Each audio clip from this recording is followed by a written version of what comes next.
नमस्कार दोस्तों, स्वागत है आपका स्टडी विथ नील में। दोस्तों आज बायोलॉजी के एमसीक्यूज देखने वाले हैं अपन, टॉप एमसीक्यूज जो सभी एग्जाम्स में पूछे जाते हैं। ठीक है, तो आज अपन स्टार्ट करते हैं फिर से अपना नेक्स्ट वीडियो। इसके पहले भी अपन 7-8 वीडियो देख चुके थे। तो पहला क्वेश्चन देखते हैं आज का कि कौन सा संगठन लुप्त होती प्रजातियों के लिए रेड लिस्ट जारी करता है। दोस्तों कौन सा संगठन ऐसा है, कौन सा ऑर्गेनाइजेशन ऐसा है जो प्रजातियां विलुप्त प्राय हैं उनके लिए एक रेड लिस्ट जारी करता है। तो रेड लिस्ट का मतलब होता है कि कौन सी प्रजातियां निकट भविष्य में समाप्त होने वाली हैं या विलुप्त होने वाली हैं, वो उसमें डेटा उसमें रहता है। तो पहला ऑप्शन है World Wide Fund for Nature, दूसरा है International Union for Conservation of Nature, United Nations Environment Programme और वर्ल्ड कंजर्वेशन मॉनिटरिंग सेंटर। तो दोस्तों इसका आंसर क्या हो जाएगा? IUCN जो है रेड लिस्ट जारी करता है। IUCN international Union for Conservation of nature. Next question देखते हैं, अधोलिखित में कौन सा गुण पादपों में नहीं पाया जाता है। मतलब कौन सा गुण जो है पादप जो है प्लांट नहीं करते हैं। तो ऑप्शन है पहला उत्सर्जी तंत्र, दूसरा है वृद्धि, तीसरा है प्रजनन और चौथा है श्वसन। यानी कि पादप जो हैं इनमें से कौन से क्रियाकलाप नहीं करते हैं, मतलब करते हैं लेकिन उनके लिए पर्टिकुलर अंग नहीं पाया जाता है। तो क्या मनुष्यों में जिस प्रकार से उत्सर्जन तंत्र होता है उसी प्रकार से क्या पादपों में भी किडनी वगैरह होती हैं? तो नहीं होती हैं। वृद्धि, जहाँ बिल्कुल पादप क्या है वृद्धि करते हैं, धीरे धीरे बड़े होते हैं। प्रजनन भी करते हैं पौधे और श्वसन भी करते हैं। लेकिन यहाँ पर पूछा है कि अधोलिखित में कौन सा गुण पादपों में नहीं पाया जाता है। उत्सर्जन तंत्र नहीं पाया जाता है। अगर यहाँ पूछता ये, अगर यहाँ लिखा होता उत्सर्जन, तो आपका आंसर बिल्कुल इसमें से कोई नहीं होता, क्योंकि उत्सर्जन भी करते हैं। गोंद वगैरह क्या है, ये सब पादपों के उत्सर्जी पदार्थ हैं। तो यहाँ पर उत्सर्जित तंत्र नहीं पाया जाता है, ये स्किन के द्वारा ही सीधा उत्सर्जन करते हैं, कोई अलग से इसमें सिस्टम नहीं लगा रहता है। नेक्स्ट क्वेश्चन देखते हैं, मशरूम क्या है। दोस्तों मशरूम क्या है? कवक है, पौधा है, पशु है या फिर बैक्टीरिया है। तो मशरूम क्या होता है? मशरूम एक प्रकार का कवक होता है, फंगस होता है, फंगाई होती हैं, जो कि बारिश के मौसम में आपने देखा होगा इस टाइप से आती हैं। तो ये क्या होता है? मशरूम होता है। क्लियर है। नेक्स्ट क्वेश्चन देखते हैं, किस फसल में असली तथा नकली फसलों के गुण सम्मिलित होते हैं। मतलब दोनों ही प्रकार के गुण सम्मिलित होते हैं, असली फसल के भी और नकली फसल के भी। केला, बादाम, आम और काजू। तो दोस्तों इसका आंसर क्या हो जाएगा? काजू ऐसी फसल है जिसमें असली और नकली दोनों ही फसलों के गुण सम्मिलित होते हैं। नेक्स्ट क्वेश्चन है पांचवा, किस पौधे का खाद्य चालन उत्तक है। किस पौधे का खाद्य चालन उत्तक है। मतलब किसी भी पौधे में खाद्य चालन का उत्तक का मतलब ये होता है कि किसी भी पौधे में जो खाद्य पदार्थ होते हैं उसका परिवहन, चालन मतलब एक तरह से परिवहन किसके द्वारा किया जाता है। मतलब खाद्य पदार्थों का परिवहन पौधों में किस उत्तक के द्वारा किया जाता है। ऑप्शन है आपके पास जाइलम, फ्लोएम, पेरेनकाइमा और कोलेनकाइमा। दोस्तों जाइलम और फ्लोएम जो दो होते हैं उत्तक, ये दोनों जल और खाद्य पदार्थों का परिवहन करते हैं। तो आपको हमेशा ध्यान रखना पड़ेगा, जाइलम में ज से शुरू होता है तो ज मतलब जल का परिवहन किसके द्वारा किया जाता है। अगर क्वेश्चन में पूछा जाए कि पौधों में जल का परिवहन किस उत्तक के द्वारा किया जाता है, तो ज से जाइलम आप याद रखेंगे, जाइलम में जल से जल का परिवहन। लेकिन यहाँ पर पूछा गया है कि खाद्य पदार्थों का परिवहन किसके द्वारा किया जाता है। तो खाद्य पदार्थों का परिवहन किसके द्वारा किया जाता है? फ्लोएम के द्वारा किया जाता है। क्लियर है। तो यहां आंसर हो जाएगा फ्लोएम।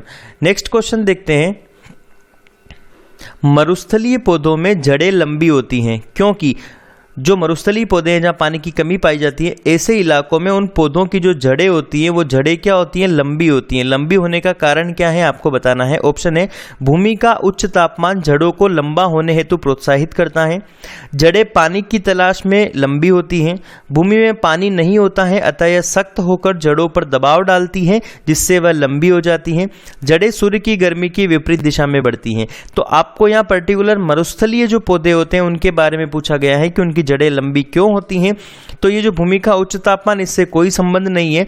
आंसर इसका हो जाएगा बी वाला कि जड़ें पानी की तलाश में लंबी होती हैं। तो दोस्तों क्या होता है, मरुस्थलीय पौधों में, मरुस्थलीय इलाकों में क्या होता है, पानी की कमी पाई जाती है।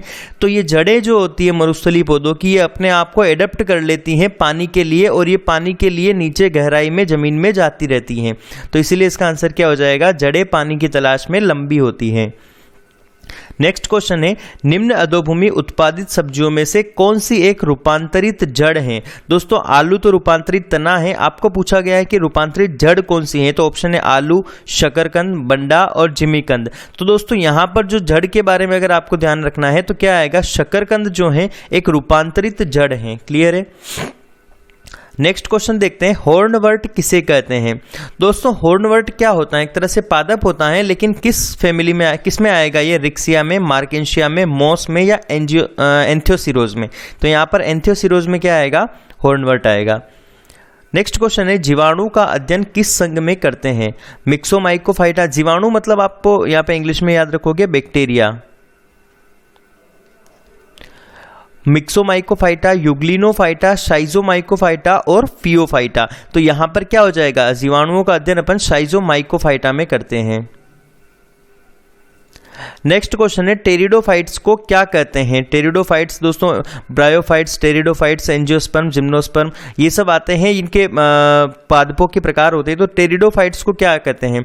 असंवहनीय पौधे, संवहनीय अपुष्पोद्भिद पौधे, फेनरोगेम्स और इनमें से कोई नहीं। दोस्तों टेरिडोफाइट्स जो पौधे होते हैं इनमें संवहन जो वेस्कुलर होते हैं, बंडल होते हैं, वो तो पाए जाते हैं, लेकिन उनमें पुष्प नहीं आते हैं, अपुष्पोद्भिद होते हैं। तो यहाँ पर क्या आ जाएगा, संवहनीय अपुष्पोद्भिद पौधे। नेक्स्ट क्वेश्चन है, सर्वाधिक प्रकाश संश्लेषण क्रियाकलाप कहाँ चलता है? तो सर्वाधिक प्रकाश संश्लेषण क्रियाकलाप मतलब प्रकाश संश्लेषण की दर जो रेट होती है वो सर्वाधिक किस क्षेत्र में होती हैं? तो प्रकाश के लाल व नीले क्षेत्र में, प्रकाश के हरे व पीले क्षेत्र में, नीले व नारंगी और बैंगनी व नारंगी। तो दोस्तों सर्वाधिक प्रकाश संश्लेषण की दर लाल प्रकाश में होती है और उसके बाद सर्वाधिक नीले प्रकाश में होती है। तो यहाँ पर आंसर क्या हो जाएगा, प्रकाश संश्लेषण की दर सर्वाधिक कहाँ होती है, लाल प्रकाश में और नीले प्रकाश में। नेक्स्ट क्वेश्चन है, कोशिकीय श्वसन क्रिया होती है। दोस्तों कोशिकीय श्वसन की क्रिया कहाँ होती है? केंद्रक में होती है, कोशाद्रव्य में होती है, माइटोकॉन्ड्रिया में होती है या फिर हरित लवक में होती है। दोस्तों कोशिकीय श्वसन की क्रिया हमेशा कहाँ पर होती है? कोशिका द्रव्य में होती है, ना कि केंद्रक में होती है। कहाँ होती है? कोशिका द्रव्य यानी कि साइटोप्लाज्म में। नेक्स्ट क्वेश्चन देखते हैं, हरित क्रांति में प्रयुक्त मुख्य पादप कौन सा था? दोस्तों हरित क्रांति में जो किसके उत्पादन पर बल दिया गया था? तो ये आपको पता है कि हरित क्रांति में मुख्य रूप से अनाज मतलब गेहूं, अन्न उत्पादन पर बल दिया जाता, अन्न में गेहूं के ऊपर मुख्य रूप से जोर दिया गया था। तो मुख्य पादप कौन सा था उसमें? तो यहाँ पर जापानिक गेहूं, जापानिक चावल और भारतीय चावल। ये तो आंसर होंगे नहीं क्योंकि गेहूं पर ज़्यादा बल दिया गया था। एमर गेहूं या मैक्सिकन गेहूं, तो यहाँ पर आंसर आपको याद रखना है, मैक्सिकन गेहूं क्या था? हरित क्रांति में मुख्य पादप था। नेक्स्ट क्वेश्चन देखते हैं, सेब, आड़ू, स्ट्रॉबेरी एवं अखरोट के फल वृक्ष की किस जलवायु से संबंधित होते हैं? वृक्ष मतलब ऐसी कौन सी जलवायु होती है जहां पर ये फल जो है मुख्य रूप से पाए जाते हैं या फिर उन्हीं क्षेत्रों में ये फल सर्वाइव करते हैं?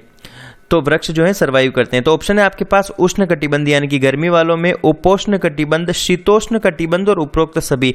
तो दोस्तों ये जो सेब और ये जो सेब वगैरह है आपको पता है जम्मू कश्मीर वाले एरिया में, स्ट्रॉबेरी भी उधर ही, अखरोट भी उधर वाले, यानी कि ये जो ठंडे क्षेत्र होते हैं, ठंडे क्षेत्रों में या पोलर क्षेत्रों में क्या होते हैं, ये फल पाए जाते हैं, ये वृक्ष सर्वाइव करते हैं। तो ये शीतोष्ण का मतलब क्या हो जाएगा? टेम्परेट क्षेत्रों में, शीतोष्ण क्षेत्रों में क्या होंगे? ये फल सर्वाइव करते हैं, वृक्ष सर्वाइव करते हैं। नेक्स्ट क्वेश्चन है, वास्तविक सिलोम किसमें एक चीर के रूप में बनती है? जो वास्तविक सिलोम एक चीर के रूप में दोस्तों एक्टोडर्म में बाहरी परत में नहीं बनती है, उसके अंदर वाली डर्म जो बीच वाली होती है, इंडो और एक्टो के बीच में जो मीजोडर्म होती है, मीजोडर्म के बीच में क्या होती है? ये सिलोम, वास्तविक सिलोम बनती है। तो आंसर हो जाएगा मीजोडर्म।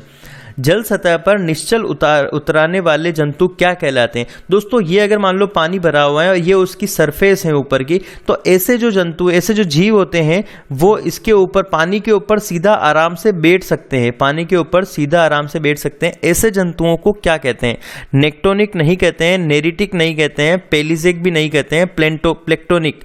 तो जो प्लेक्टोनिक होते हैं वो क्या होते हैं? जल सतह के ऊपर मतलब आराम से बैठ सकते हैं, उतर सकते हैं।